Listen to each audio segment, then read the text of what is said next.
Man, you've been tapped in, you tuned in, man, a Real Tune TV, man. You already know, man. Nino Cappucino, man, R.O.E, man, 2022, man. I'm in the building, man. It's a pleasure. I'm here with the Triple OG, man. You feel himself, man. Mr. Melvin himself, man. We here, man. Thank y'all for having me. We got my boy Real Tune over here and Spliff over here just to let you know. And we hitting corners, man, to let you know. This ain't about checking in. It's just about having friends. You feel me? Wherever you go, man. We gonna welcome you. We gonna do the 3 E's. We gonna embrace you, which we did. Now we gonna educate you, which we are. And then you're gonna take it back and empower the world. Cause it's y'all world. We just trying to give it back. Gangsta shit. Niggas with attitude.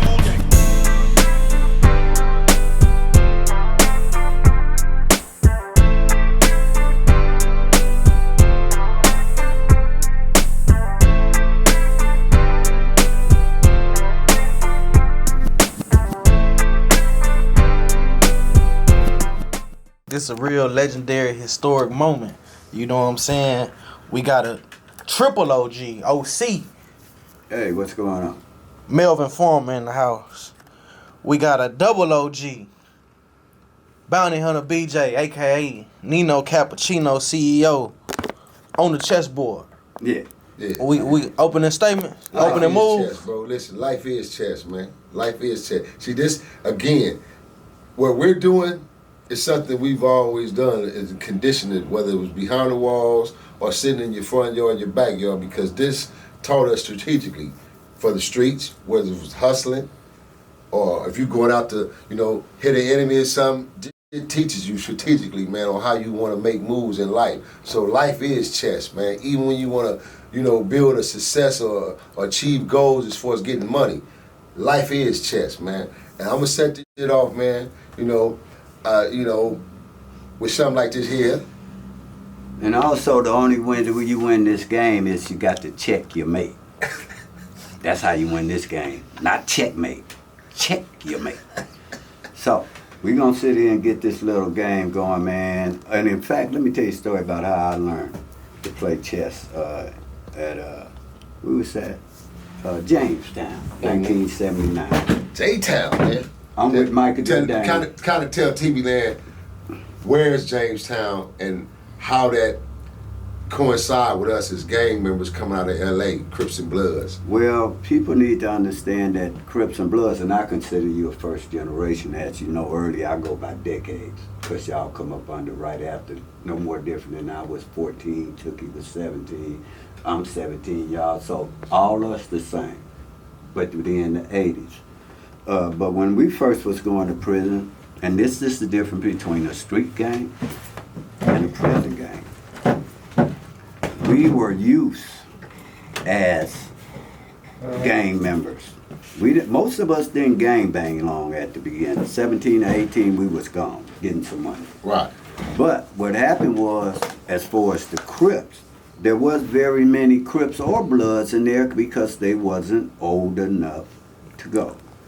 They didn't start going to prison till about 77, when the older ones were that, because they couldn't have lasted. I had 40 arrests by the time I was 18. There's no way of death, but that's because they hadn't invented the juvenile fitness here. They still believed in rehabilitation. But when they found out and caught on, these ain't the tookies, these ain't the older ones, it's the younger ones. That's when in 75 they went to the United States Supreme Court, and you can Google it, and it'll say because of the behavior of the blacks and the brown in Los Angeles, we have to make a decision between public safety and education. So they added it up. They added it up, and they made it official in 75. Then they amended it, but now that's why Charleston White, anybody in the land where you see them being tried as an adult. So that meant when we started going to prison, the game changed for Crips. Because the Bloods end up kind of uniting, becoming UBNs, because they had a constitution, so they could hook up. So now everybody in there, including the Mexican Mafia, Aryan Brotherhood, the police, everybody against the Crips. We go there, you got Hugo Pernell, who I heard people speak on that ain't never met him. You got chip fields that's still been in there 50 years to this day in solitary confinement. So now the game done changed where we don't want from predator to prey. They didn't like it. We was coming in there talking about doing damage to blacks. They're pro-black. We're coming in here with this black on black. They wanted us. This before colors. Colors was out, but they hadn't stopped you from wearing them in the pen. Right. They telling us to tuck our flags. We telling them you got to bring it. And I didn't know what a BGF was. So let's back up for real quick, yeah. Oh, the Jamas, the BGF, the family was telling y'all, okay. It was the BGF, but you had the Muslims. Was CCOs in there? They just, CCOs were all 79 CCOs, Blue Notes, Vanguards, but before that, they had the black coats. The Blue Notes was when Turtle, Bad Habit Rabbit, Joseph Beeman, all them were in Tracy where you had to shower with your clothes on. Right. Because if they caught you with your clothes off, whether you, whatever, they coming up in there. That's how they end up having the rule, no wearing shower shoes, but in there. Right. That's come back from 77. Their or the yard. Their or the yard, but that's one of the things what was started it. James Miller was there.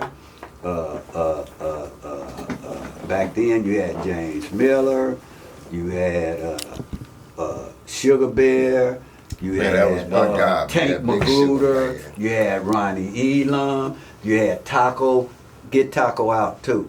Taco, you had, you just had a gang of them. All of us end up Tony Stacy, and this was the start of us. My God, man. Yeah, it was the start of us though, end up where at the end of the day, we were starting out to do end up at the end of time over 30-something years, all of us combined. Like that. So, Go ahead. So when we got there, the politics really started. And the first killing I seen, because the BGF controlled the prison because they ran it where What's they could. BGF? Black Guerrilla Family. Okay. Black Guerrilla Family. You're talking George Jackson, Jonathan Jackson, Hugo Purnell, Fleety Drumgo, Geronimo Pratt. You're talking about the big boys. Doc Holliday. Doc Holliday, who I talked to. Ray Brownie. Yeah, Ray Brownie.